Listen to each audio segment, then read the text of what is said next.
Здравейте, пичаги, аз съм Let's Play Vidbank, що е в Asphalt 8 и сега пак играем Hunger Games.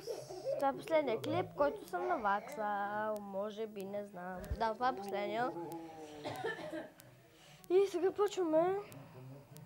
Level плюс, това съм си го стега, добре. Забаците ли?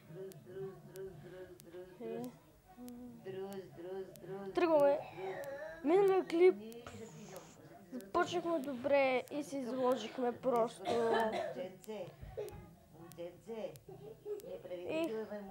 Их значи лоши хора. Чакай. Айде да пълзиш. Айде в корем. Айде. Ала. Трябва да пълзи вече. А така, опирай се. Не.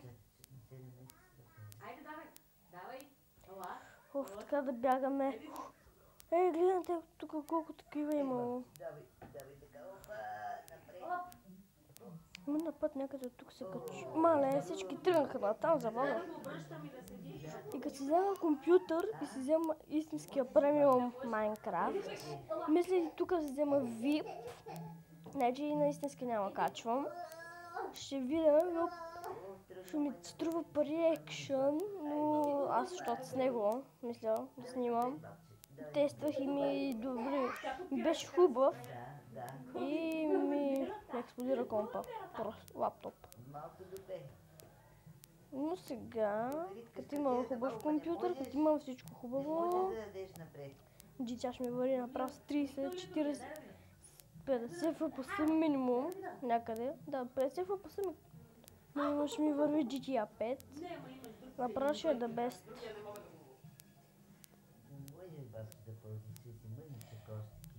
В 8-я месец даже казва, че някои коленички се изправят на кревач. Дали това е като става тежкотоварен и той няма да го направи със те някои се обръщаха повечето на 3 месеца и половина, той се обърна на почти на 6. Което означава, че чакам година. Удри, бой, удри. Да почне да пристъпва и да ходи. Година и един месец, аз си спомням, той колко беше лекичък и такова и пак беше навършил годината и тогава. Я са търкали.